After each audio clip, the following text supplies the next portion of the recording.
Capítulo 3. A artista. Sentia-me muito doente. Sabia que a doença que padecia era incurável. Estava sofrendo muito e o tratamento também era dolorido. Pedi muitas vezes ao médico, que conhecia desde criança, para interromper o tratamento. Esses remédios me fazem mais mal do que bem, exclamei. Ele explicou por minutos que eu estava errada e que, embora doloroso, era o que a medicina oferecia, etc. Meu querido doutor deve ter pensado melhor e ter feito o que eu queria, só que não está mais me visitando, falei suspirando. Meu mordomo, secretário, nem sei mais o que ele era para mim, porque fazia de tudo em casa. Entrou na sala em que eu estava. Talvez, pensando melhor, a definição que poderia lhe dar era de apaixonado amigo. Silencioso e triste, abriu a cortina de uma das janelas. Nada falou. Estavam ele e uma das empregadas que ficou comigo, obedecendo-me. Eu não queria conversar. Primeiro, por não gostar mais de falar. Não tinha assunto, a não ser de doença, e isso me cansava. Segundo, porque depois que meu filhinho faleceu, desinteressei-me de tudo. Tinha bastante dinheiro e o mordomo administrava-o bem.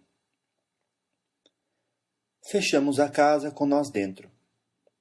Isso para que jornalistas ávidos por notícias não conseguissem alguma foto minha doente. Já não parecia mais a jovem que fora.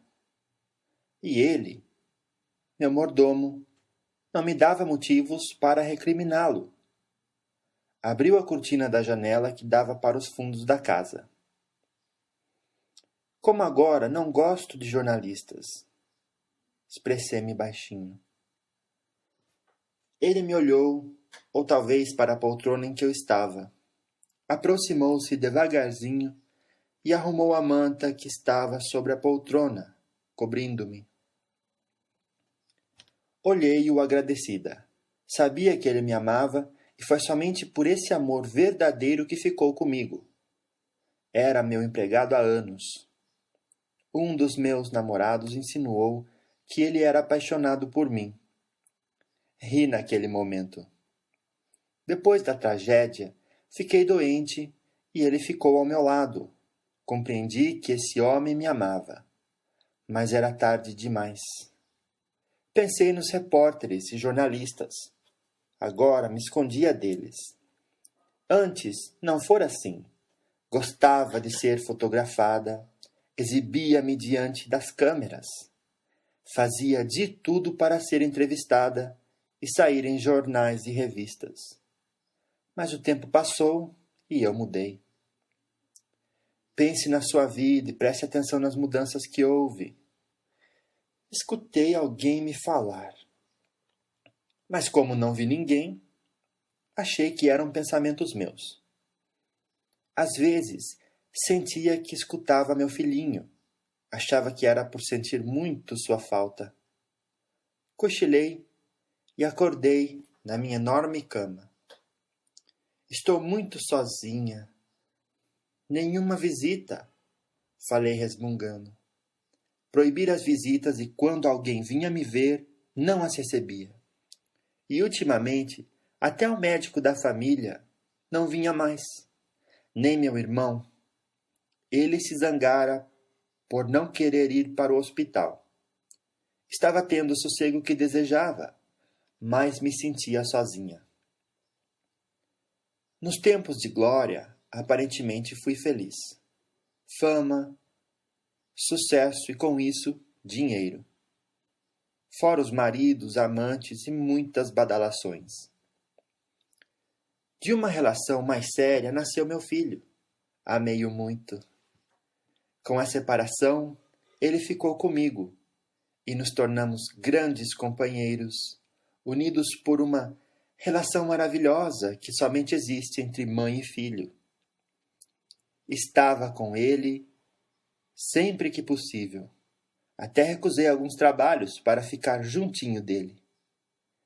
Meu filho crescia forte, bonito e muito inteligente. Viajava a trabalho sempre. O mordomo e as empregadas ficavam com meu filhinho, que adoravelmente cativava todos, sendo em casa um reizinho muito amado. Meu filho nunca saía sozinho. Levavam-no e buscavam-no na escola. Um dia em que eu estava viajando, tendo um dos professores do seu colégio falecido, as crianças foram dispensadas mais cedo e ele voltou para casa de carona. O portão da frente de nossa casa era todo de grade com pontas. Meu filho, em vez de tocar a campainha, resolveu, sabe-se lá por quê, pulá-lo. Caiu e ficou ferido por uma ponta no pescoço. Pessoas que passavam pela rua viram, gritaram, meus empregados acudiram. O mordomo, aflito, levou-o para o hospital, onde morreu de hemorragia. Sofri tanto, não queria acreditar. Quis, com sinceridade, ser enterrada com ele. Fiquei depressiva e adoeci. Fizeram o que eu pedi. Não conversaram comigo e não recebiam visitas. Mas não estava satisfeita. A solidão me deixava mais triste e a doença me fazia delirar. Ora escutava alguém que me dava a impressão de ser meu menino a me falar, para analisar a situação. Ora sentia pessoas orarem por mim. Ao sentir isso, achava que eram fãs, querendo que me curasse. Mas às vezes sentia ou escutava pessoas chorarem, achando que haviam me perdido. Eram sensações estranhas que me deixavam confusa. Desejava que passasse logo, mas não passava. Por tempos vivi nessa agonia e tristeza, sem conseguir definir se foram meses ou anos. Um dia, o mordomo entrou no quarto, então resolvi sair do meu mutismo.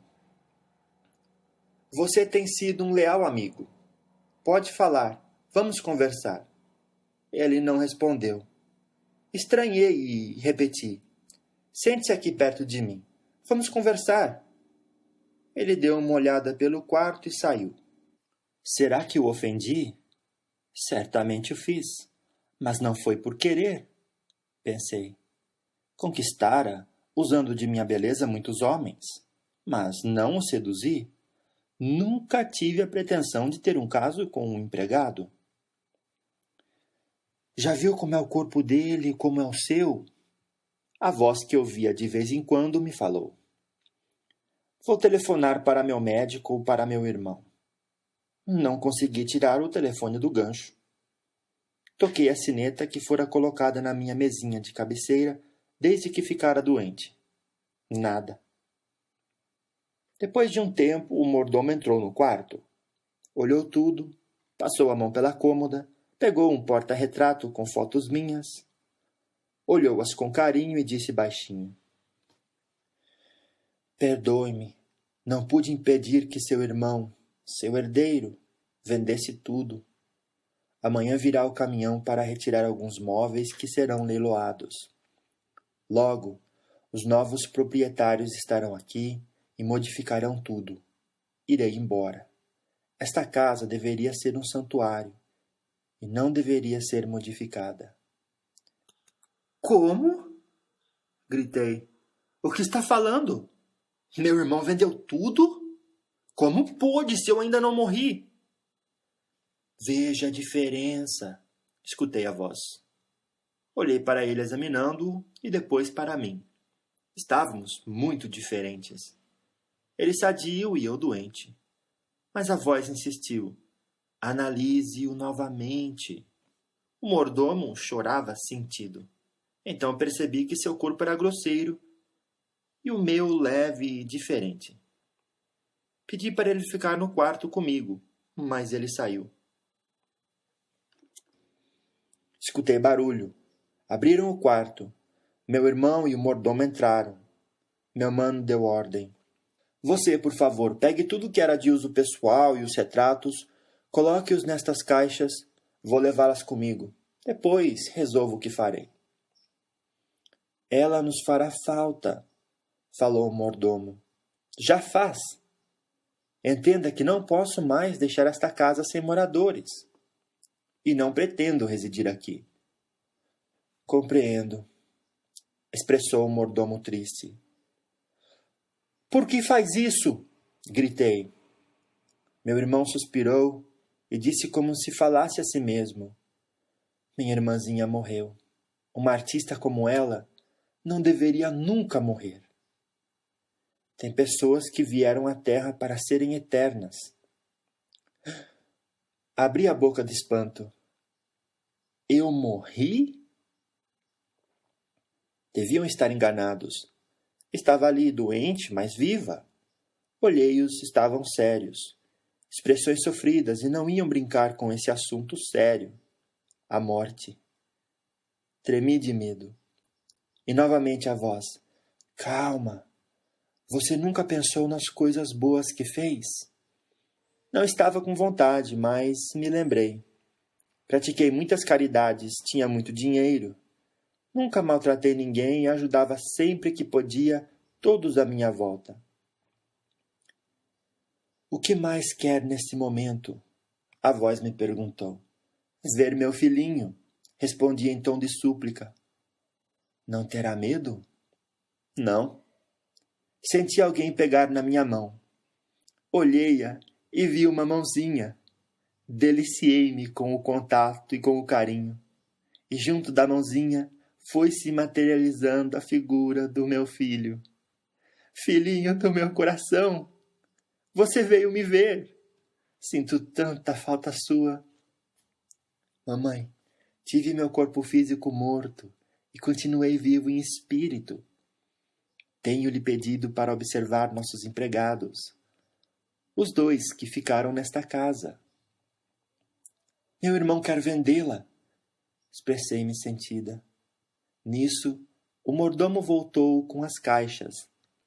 Abriu a cômoda, foi pegando alguns objetos e colocando-os dentro. Ele é nosso amigo querido, disse meu filho. Observe-o, mamãe, ele é diferente de nós. Nós 2 morremos, ele não. O mordomo chorava e eu também. E agora, meu filho, que faço? Indaguei com ansiedade e medo. Venha comigo, aqui é local de moradia para quem ainda tem o corpo carnal. Nós que o deixamos, temos outros locais para viver. Abraçamo-nos. Confiei e fui com ele, que volitou comigo. Fui abrigada numa colônia e internada num hospital. Minha adaptação foi longa. Sentia-me doente, tive de receber muita ajuda para me sentir novamente sadia. Quando melhorei, senti falta das atividades artísticas, de ser admirada pelos fãs. Mas acostumei-me, principalmente tendo ao meu lado meu filhinho. E a vida continuou muito diferente para mim. Era acostumada ao luxo e a ser servida. Ali tudo era lindo, mas simples, e tive de aprender a servir. Ao desencarnar, meu espírito foi desligado da matéria e meu corpo enterrado com pompas. Continuei em casa, sem compreender o que me acontecera. Fiquei muito tempo confusa. Meu filho ia sempre me visitar, tentando me explicar que meu corpo físico morrera. Era dele a voz que ocasionalmente eu escutava. E o mordomo, amigo fiel, de fato me amou. Dedicou-se a mim com fidelidade. Ficou o quanto pôde em minha casa, tomando conta de tudo. Fãs compadeceram-se comigo na tragédia que me abalou, com o acidente em que meu filhinho desencarnara e com a minha doença. Meu desencarne foi sentido. Muitos oraram por mim. Outros choraram. Mas tudo passou. Aos poucos, foram me esquecendo, Alguns ainda se lembraram do meu trabalho. Labutei muito para conseguir ser conhecida e admirada. Sofri como uma pessoa comum, e somente compreendi e indaguei o que faço agora que morri, tempos depois, quando tive consciência desse fato. Foi uma sensação muito estranha. Senti um vazio como se passasse por uma porta, e essa se fechasse, e não saberia o que encontraria pela frente. Ainda bem que Deus é misericordioso e permitiu que encontrasse meu filhinho. Tenho planos de aprender para ser útil aqui na espiritualidade. Desejo trabalhar auxiliando os que sofrem. Quero esquecer o passado, mas, às vezes, sou reconhecida aqui no plano espiritual. Você não foi artista? Sim, respondo. Depois de observada e de alguns comentários, retornamos às atividades. Sei que esses fatos serão cada vez mais raros, porque tudo muda, passa, e conosco permanece o que de fato somos. Explicações de Antônio Carlos. Essa convidada não quis se identificar, porque nomes são para sermos identificados por uma encarnação. Podemos nos tornar conhecidos por muitos motivos. Por sermos talentosos ou por um trabalho sério, seja esse nas artes, na ciência, na religião, etc. Já tivemos muitos nomes. E com certeza teremos outros mais. E todos nós nos defrontamos com a morte do corpo físico, famosos ou não. E essa foi a história dela. Muitos indagam o que acontece com pessoas conhecidas que têm muitos fãs. A desencarnação para elas não é diferente. O corpo carnal morre e o socorro logo em seguida é para aqueles que fizeram jus. Assim como se comenta entre os encarnados a mudança de plano de pessoas famosas, na espiritualidade também se ouvem comentários quando isso acontece. Dizem os desencarnados maldosos e cheios de inveja: teve tudo e do melhor. Homens ou mulheres, carros, viagens, comeu muito bem, fez tudo o que queria. E agora? Morreu. Se pudermos, atraremos para cá e se tirar então o que é viver sem nada. Vai ter de sofrer, etc. Entre os bons se escuta: admirava seu trabalho. Como foi esforçada. Como trabalhou para chegar onde chegou. Praticou muitas caridades. Era bom filho ou boa filha. E era ótimo pai ou ótima mãe, etc. Que Deus a abençoe e que ela possa compreender sua mudança de plano, aceitar seu desencarne e ser socorrida. Quase sempre, lamentos e choros de fãs as incomodam, mas as orações de carinho fazem uma barreira em que desencarnados trevosos não conseguem se aproximar. E para onde vão depois? Se é para um umbral ou para uma colônia, dependerá somente delas. Ser conhecida foi resultado de um trabalho, e o foi por uma ocasião, mas são os nossos atos que nos acompanham e nos farão ficar bem ou não. Capítulo 4. Em coma. Estava sentado na minha poltrona preferida, sentia muito cansaço e não conseguia concentrar-me para ler o jornal. Não passara o dia bem, tivera muitas preocupações e aborrecimentos. De repente, senti uma dor forte na cabeça. Quis gritar e não consegui. Vi um túnel. Passei rápido por ele e fui ao encontro de uma luz clara e brilhante. Senti-me amparado por uma pessoa. Ainda não é hora. Espere. Confuso, parei. Não consegui ver nitidamente a pessoa que me segurou pelo braço e que falou comigo de modo carinhoso. Olhei para baixo. Estava na sala de minha casa, só que a 1,5 metros acima da poltrona. Vi-me sentado, quieto, pálido, com a respiração descompassada e barulhenta. Meu filho aproximou-se e me chamou. Pai, papai, o senhor está sentindo alguma coisa? Como não respondi, ele se inclinou para me ver melhor e gritou: Mãe, corre aqui! Papai não está passando bem. Eles correram e telefonaram chamando uma ambulância. Minha esposa segurou minha mão e chorou aflita. O socorro veio. Colocaram meu corpo na maca. A pessoa que me amparava disse: Vem. Aproximei-me do meu corpo e não vi mais nada, até que despertei. Não conseguia me mexer nem falar, mas via e ouvia.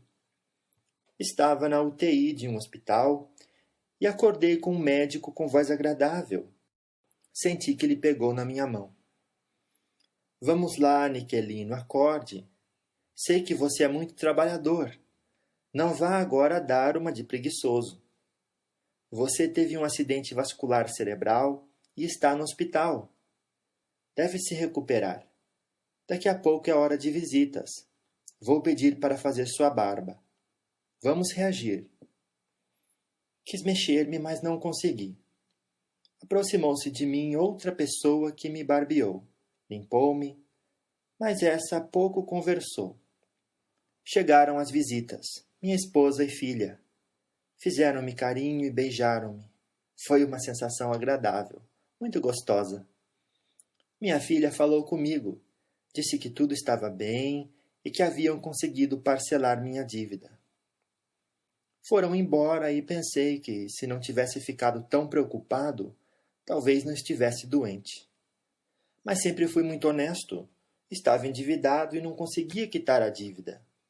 Isso muito me aborrecia, para não dizer enervava, a ponto de não me alimentar direito nem dormir.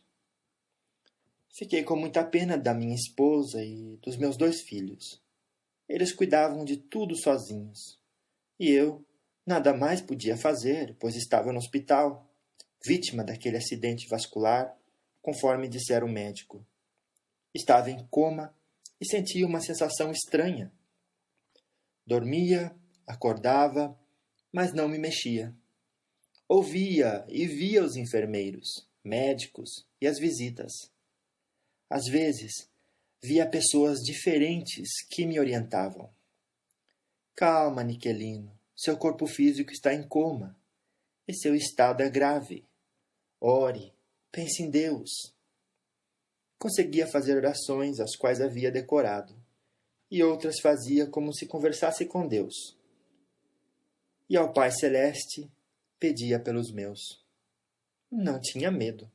Sentia que todos me queriam bem. Escutei 2 enfermeiras conversando. Será mesmo, Márcia, que as pessoas em coma ouvem o que conversamos? O Dr. Cláudio acha que sim. Ele é espírita. Talvez seja por isso que ele é tão bondoso e caridoso. Conversa com os doentes em coma como se eles o escutassem. Acho que é por isso que o Dr. Cláudio está sempre nos pedindo para termos pensamentos alegres, otimistas e tratarmos muito bem esses doentes. De fato, Dr. Cláudio, agora sabia seu nome. Era muito simpático. Continuava falando comigo, incentivando-me a reagir. Queria atendê-lo, mas não sabia como. Não queria morrer. Queria ficar perto de minha família e ajudá-los a sair da situação difícil em que estávamos.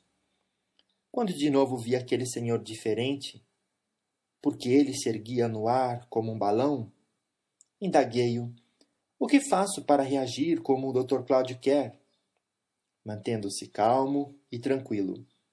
Já estou, respondi. Vamos aguardar. Tudo tem seu tempo, respondeu ele tranquilamente. Acho que piorei.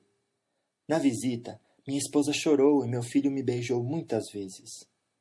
Vi o túnel de novo. A luz. Ansiei para ir para aquela claridade brilhante e fui. Aquele ser diferente me deu a mão e disse: é tempo. Venha. Adormeci tranquilo. Acordei sem os aparelhos e virei no leito calmamente. Esforcei-me e consegui sentar-me na cama. Vi com clareza aquele senhor. Estava sentado ao lado do meu leito. Sorriu, e me cumprimentou. Bom dia, Niquelino. Como se sente? Saí do coma? O que me aconteceu? Niquelino, seu corpo físico não tinha condições de continuar no plano encarnado. E você, em espírito, está aqui, entre nós, explicou ele. Fiquei quieto. Pensamentos vieram e parecia que via o médico dizer que faleci. Desligarem os aparelhos, meu corpo ser velado e o enterro. Sinto-me bem, respondi depois de alguns segundos. Estou confuso. Morri? E o que é morrer de fato? Os órgãos do corpo carnal param e esse falece. Nós continuamos vivos, somos espíritos, e uma outra forma de vida nos é apresentada. Chorei. O que iria me acontecer? Perguntei emocionado, temeroso e ansioso. Viverá de outro modo, respondeu o ser tranquilamente, tentando me dar segurança. E os meus? Minha família? Que será deles? Passávamos por grandes dificuldades. Passavam, disse bem. Tudo passa. Não se preocupe com eles, aconselhou-me o senhor bondosamente. Mas me preocupei. Sentia-me bem, pelo que me falavam, estavam em um posto de socorro na parte do hospital onde estive em coma, sendo tratado com carinho. Mas achava que não merecia estar ali, me sentindo bem e os meus com tantos problemas. Quis ir para perto deles. Quis tanto que fui. Não entendi como. Num instante estava em casa. Minha esposa e meus filhos já haviam resolvido quase todos os nossos problemas. Não achei que foi da melhor forma. Na minha opinião, deveriam ter tentado sair do aperto financeiro. Eles quitaram todas as dívidas, entregando a nossa pequena fábrica aos credores e venderam até a casa onde morávamos. Chorei ao escutar de minha esposa. Foi melhor assim. Niquelino morreu de tanto se preocupar e não quero que isso aconteça comigo ou com vocês. Você, meu filho, tem um diploma, conseguiu um emprego, será um bom funcionário e fará carreira dentro dessa empresa.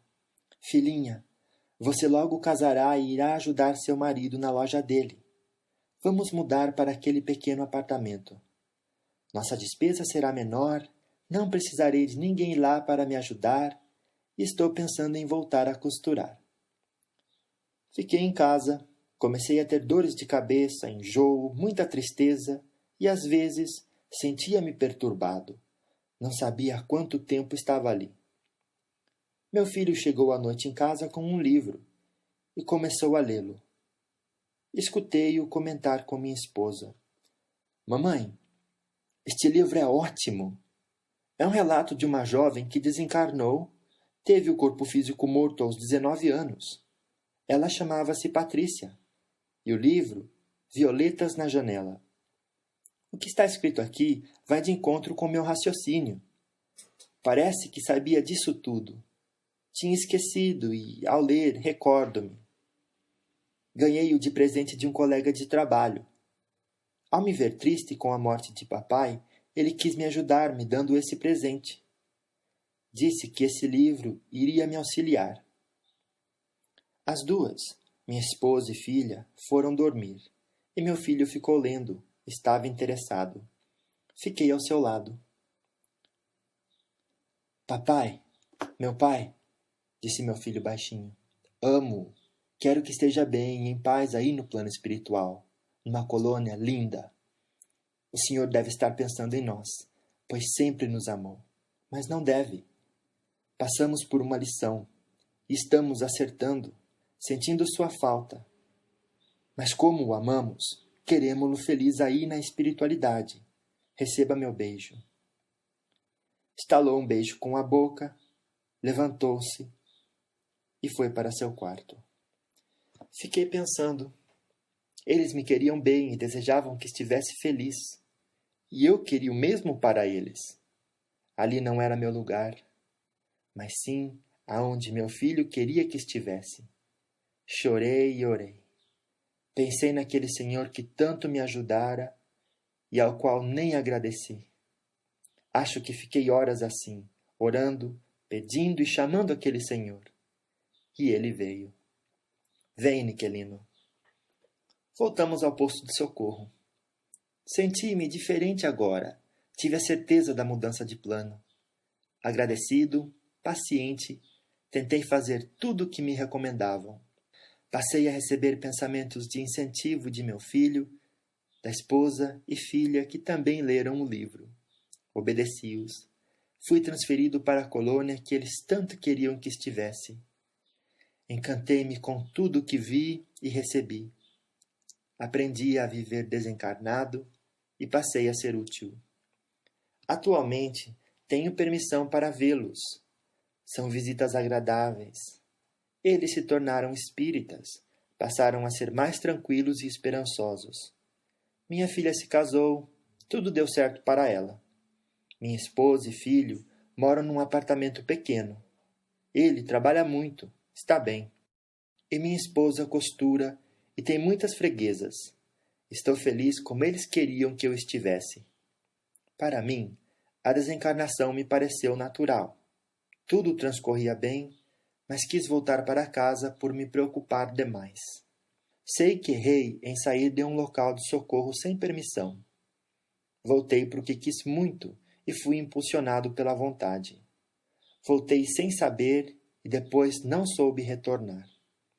Quando se está abrigado em postos de socorro, sair é mais fácil. Temos nosso livre-arbítrio para sair de locais de socorro, porque lá não se fica preso. Isso não ocorre para quem está preso no umbral. Lá somente se sai pelo socorro. Poderia ter ocorrido comigo muitos transtornos nestes 20 dias em que fiquei no meu lar terreno, porque lá estive sem preparo, conhecimento ou permissão. Poderia, sem querer, trocar energias com os encarnados, ou até sugá-los, vampirizar seus fluidos vitais, prejudicando-os. Poderia também acontecer de desencarnados mal intencionados me pegarem e me maltratarem. Certamente iria perturbar cada vez mais. Ter dores atrozes, sentindo com intensidade os reflexos do meu corpo físico. Ainda bem que nada disso ocorreu. Recebemos a graça de um presente. Foi pelo livro espírita que meu filho ganhou e leu que pôde compreender e agir diferente, fazendo-me querer o socorro. Não é fácil deixar tudo o que amamos e julgamos ser nosso. Mas, querendo ou não, a desencarnação nos faz deixar. A resposta que obtive para "e agora?" foi que a desencarnação é uma mudança, e por ela defrontamos com uma continuação de vida totalmente diferente. Necessitamos de coragem e incentivo dos que amamos, e se isso acontecer, é como receber um empurrão, um alento que nos dá vontade de estar bem para agradá-los. Hoje, não tenho mais esse sentimento de apego, nem me preocupo demasiadamente com minha família. Somos solitários, porém, não devemos deixar de ser solidários. A vida continua. Niquelino. Explicações de Antônio Carlos. Convidei Niquelino porque ele ficou em coma por 52 dias. O coma não é sentido igual para os que passaram por essa experiência. Para muitos, o espírito fica no corpo físico sem se afastar. Não se recordam de nada. Temos muitos relatos de pessoas encarnadas que saíram do coma. Umas não se recordam, outras se lembram de muitos fatos. O mesmo se sucede com os que desencarnaram. Alguns se lembram desse período e outros não. O túnel e a luz podem ser também sintomas físicos, desligamento de células cerebrais. Nem todos os que desencarnam veem essa luz ou túnel, ou se veem, não acham o fato tão importante, não lhes chama atenção para mencionarem. Eu não me lembro nas minhas desencarnações de tê-las visto. Mas também temos outra explicação para essa luz. Ela pode ser de amigos desencarnados que estão juntos nesse momento importante, que é para os desencarnantes. Muitos são desligados quando veem a luz, outros não, como vemos em muitos relatos. Niquelino a viu por 2 vezes, na sala de sua casa, quando apareceu o senhor citado, o socorrista, e quando desencarnou. Niquelino, na UTI do hospital, afastava-se do corpo, isto é, seu espírito, alma, ligado pelo cordão prateado ao corpo físico, via os encarnados que ali se encontravam, e até alguns desencarnados. Tinha noção de que se passava ao seu redor. Isso ocorreu em alguns momentos, e não o tempo todo. Ele foi uma pessoa boa, caridosa, religiosa e muito honesta. Teve por isso quem o auxiliasse e socorresse. O que aconteceu com ele ocorre com muitos. Sentindo que seus afetos queridos estão sofrendo, acham que é imerecido sentir-se bem. Niquelino resolveu ir auxiliá-los. Só que ninguém ajuda sem saber. Ele saiu do posto de socorro impulsionado por sua vontade forte e foi para seu lar terreno. E como muito acontece, um bom livro espírita auxiliou os encarnados, incentivando-os a ajudar o afeto desencarnado. Patrícia, a autora do livro que beneficiou a família do convidado, disse-me que o livro Violetas na Janela tem ajudado muito mais os desencarnados, porque quando os que estão no plano físico leem, passam a incentivar seus afetos, que foram para a espiritualidade, desejando que esses estejam bem, e muitos ajudam.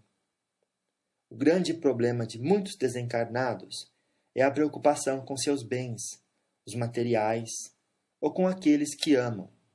Como estão? Que irão fazer sem mim? Como deixá-los em dificuldades? São indagações que se resumem em e agora? Em vez de pensarem neles, preocupam-se com os outros. Sofrem até que compreendem que todos os problemas se resolvem e que o amor continua. Ser desapegado de bens materiais para pessoas que querem ser boas é mais fácil, mas ser desapegado dos afetos é mais difícil. Devemos aprender a amar sem apego, pois é esse amor sem posse que é o verdadeiro. Capítulo 6. Ana Preta. Estava cansada. Sentia-me isolada. Há tempos que a maioria das pessoas não me davam atenção. Resmungava. Deve ser porque sou negra, feia e desdentada. É por isso que as pessoas não conversam comigo. Devo também estar doente, bêbada. Doente de tanto beber pinga. Não gostava de recordar o meu passado. Tive um lar até a adolescência. Minha mãe era empregada doméstica. Cuidou de mim do modo dela. E tive muitos padrastos. Com 14 anos, apaixonei-me por um homem de 30 anos que morava numa fazenda e fui embora com ele. Minha mãe chorou. Pediu para não ir. Essa fazenda era longe e lá tive de trabalhar muito e cuidar dos filhos dele. Ele se embriagava e me batia. Um dia, fugi e voltei para a casa de minha mãe. Ela havia morrido e não encontrei mais nada dela. Sem ter onde ficar, fui para uma casa de prostituição. Não gostei e logo saí de lá com outro homem. Ele também se embriagava e motivou-me a beber. Viciei-me. Morávamos numa casinha, num bairro pobre. Ele, às vezes, trabalhava, mas bebia cada vez mais. Tive com esse homem 3 filhos. Ele não os quis. Deixei-os no hospital para serem adotados. No 3º parto, o médico me operou para não ter mais filhos. Esse meu companheiro morreu e desde esse dia tornei-me andarilha e tive muitos outros amantes. Todos como eu, embriagavam-se.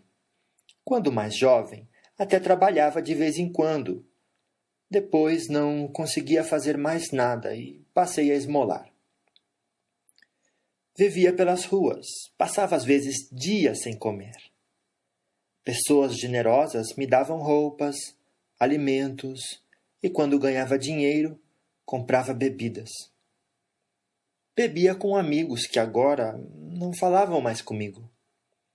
Eu estava dormindo embaixo de um viaduto e comendo resto de lixo. As pessoas certamente cansaram de mim. Nem respondia quando lhes pedi esmola. Resolvi parar de me queixar e ir ao bar ali perto. Ia sempre lá. Nem os frequentadores, nem o dono conversaram comigo, mas me deixaram beber com eles. Olá, Ana Preta. Vem cá, fique perto desse bebum e beba com ele. Às vezes, achava que estava enlouquecendo. A bebida estava me deixando doida. Vi as pessoas diferentes, umas mais nítidas, outras nem tanto. Fiz o que um homem me aconselhou. De repente, entraram umas pessoas no bar. Eram estranhas. Amedrontaram a maioria. Estavam armadas com correntes e barras de ferro. São bandidos, pensei e tremi de medo. O mais estranho é que algumas pessoas que estavam no bar nem ligaram. Pareciam nem percebê-los. Esses homens, com aparência de maus, olharam para todos os lados e pegaram um dos frequentadores. Você vem! Terá de prestar conta ao nosso chefe! O coitado gritou, pediu socorro. Alguns estavam apavorados como eu. Agrupamo-nos num canto, tremendo de medo, sem saber o que fazer. Os outros nem pareciam vê-los. Amarraram aquele que foram buscar com as correntes e saíram. Não quis beber mais e resolvi ir embora. Alguns pensaram como eu e saíram também. Um deles comentou: não temos segurança nem depois de morto. Coitado do Joca, os maus o pegaram. No meu canto, embaixo do viaduto, fiquei pensando em tudo o que estava acontecendo. Há tempos não tinha companheiro. Achava que era por estar doente e muito feia. A solidão me amargurava. Pensei no que aquele homem disse. Não temos segurança nem depois de morto. Não sabia orar, mas tinha fé em Nossa Senhora Aparecida. Sua imagem era negra como eu. Estava inquieta, sentindo falta da bebida.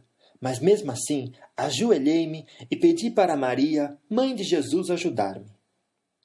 Lembrei-me de umas pessoas e resolvi ir até a casa delas esmolar, pois sempre me davam algo. Uma vez, um dos meus companheiros me disse que elas eram espíritas e que viam e conversavam com os mortos. Para mim, eram bondosas. Fui até lá e fiquei parado olhando a casa. Uma senhora veio até mim e me indagou: o que a senhora quer? A senhora me dará pinga se pedir? Não. Então quero algo para comer. Venha comigo. Vamos, o dono da casa e nós, a um local onde você receberá ajuda. Fiquei desconfiada, mas esperei. O dono da casa saiu e essa senhora me puxou pela mão. Vamos, Ana Preta, já é tempo de você compreender muitas coisas. Entramos em um local tranquilo. Senti-me bem. Era limpo e algumas pessoas me cumprimentaram. Outras pareciam nem me ver. Essa senhora me colocou junto de outras pessoas que, como eu, estavam desconfiadas. Achei tudo muito bonito. Uma senhora alegrinha falou que devemos amar e pensar em Jesus. Um senhor falou bonito, mas entendi pouca coisa. Gostei mesmo foi das orações. Percebi que as pessoas se diferenciavam umas das outras. Aproximei-me de uma moça que estava sentada. Havia um grupo desses que achei diferente, sentados em volta de uma mesa. Fale com eles, Ana Preta, pediu uma senhora. Cumprimentaram-me e eu respondi. Como me deram atenção e me perguntaram como estava, falei de mim, da minha tristeza, solidão e acabei chorando. O moço que conversava comigo fez-me ver que, para se comunicar com eles, eu deveria falar, e a moça que estava sentada repetia. Porém, ela não estava me imitando. Ele me pediu que prestasse atenção em nossos corpos, e vi naquele momento que não éramos parecidos. Com delicadeza me explicou até que compreendi que há tempos meu corpo físico morrera. Lembrei-me do acidente. Era de noite, estava embriagada. Atravessei sem prestar atenção a rua e um carro me atropelou. Achei naquele instante em que bati a cabeça que dormi. Acordei embaixo do viaduto, não me lembrando direito o que acontecera. Mas foi nesse atropelamento que desencarnei. Senti um medo terrível, dó de mim, e indaguei: o que será de mim agora? Diante daquelas pessoas, soube, então, que alguns estavam encarnados e outros desencarnados. Todos, porém, eram bondosos e me ofereceram ajuda. Tranquilizei-me e aceitei o convite de ficar com eles. Fui levada a um hospital. Tinha um forte reflexo do corpo físico, das doenças e uma vontade imensa de beber. Havia bebido tanto na minha vida encarnada, viciando-me de tal forma, que para me livrar dessa vontade tive de fazer um longo tratamento. Nesse período em que estive no hospital, estudei e aprendi a trabalhar, fazendo limpeza no local que me abrigava. Quando terminei o tratamento, pedi para ajudar as pessoas que se embriagavam. Foi-me explicado que não estava preparado para isso, que deveria fazer outro trabalho. Fui ser útil na escola, fazendo limpeza, e me dei muito bem. Hoje sou chamada somente de Ana e meu aspecto está bom. Estou limpinha, sadia e alegre. Até chorei de emoção quando o Sr. Antônio Carlos me convidou para contar às pessoas o que senti quando desencarnei. Como narrei, no instante em que meu corpo físico morreu, não senti nada. Estava embriagada e fiquei por anos vivendo e ignorando esse acontecimento. Foi somente numa reunião espírita de desobsessão que vim a saber que mudara de plano e que necessitava aprender a vida na espiritualidade. Foi difícil para eu me livrar da vontade de me embriagar, mas quando, pela compreensão, livrei-me dos meus vícios, do reflexo do corpo físico, tornei-me muito feliz. Ana. Explicações de Antônio Carlos. Ana foi, quando encarnada, uma andarilha que se embriagava. O choque foi grande no atropelamento e os órgãos de seu corpo físico pararam de imediato suas funções. No impacto foi desligada, isto é, seu espírito vestido do perispírito saiu do corpo carnal morto. Esse fato pode ocorrer com muitos indivíduos vítimas de choques violentos. Ela voltou para seu canto sem entender o que lhe acontecera. Achava que as pessoas não queriam conversar com ela. Mas quando ia aos bares, encontrava outros desencarnados, viciados na bebida. Iam vampirizar os encarnados que se embriagavam. Desencarnados não bebem, não comem alimentos ou bebidas da matéria. Vampirizam, ou seja, sugam de quem come ou bebe fluidos e se sentem como se bebessem ou se alimentassem. A cena do bar, descrita por Ana, aconteceu porque espíritos moradores do umbral vieram pegar um desencarnado que estava lá. Os desencarnados que vagam correm perigo de serem capturados e levados para o umbral, e lá serem maltratados ou obrigados a trabalhar como escravos. Quando Ana pediu ajuda, lembrando-se de Nossa Senhora Aparecida, foi instruída a procurar quem podia auxiliá-la. A senhora que ela viu na frente da casa era uma trabalhadora da espiritualidade e mentora do morador daquele lar. Ambos, a senhora e o encarnado, frequentavam um centro espírita, ao qual Ana foi levada. Lá, ela recebeu a orientação de que necessitava. Como o trabalho de desobsessão é importante. Como se faz o bem a tantos iludidos. Que esses trabalhadores continuem a realizar essa tarefa e sempre com amor e carinho. Lembrando, quem orienta não precisa com certeza de orientação, pois já foi instruído a respeito do assunto. Vícios são adquiridos e quem se vicia torna-se dependente deles. Libertar-se, deixar de ser viciado, cabe à própria pessoa. Mas tanto encarnados quanto desencarnados recebem ajuda. Ana necessitou de uma terapia para se livrar do forte reflexo que tinha. Realmente, ela não está preparada para ajudar pessoas viciadas. No plano espiritual exige cautela, e ela só estará apta a fazer esse trabalho quando provar a si mesma que, tendo oportunidade, não voltará a beber. Infelizmente, muitas pessoas iguais a ela passam anos enganando-se, iludindo-se e achando que estão vivendo na matéria densa, no corpo carnal. Ela somente teve consciência dessa sua mudança quando compreendeu, pela orientação de um encarnado, num centro espírita, que seu envoltório carnal morrera, e aflita, quis saber o que aconteceria com ela. Ana somente sentiu-se viver novamente quando se livrou do vício.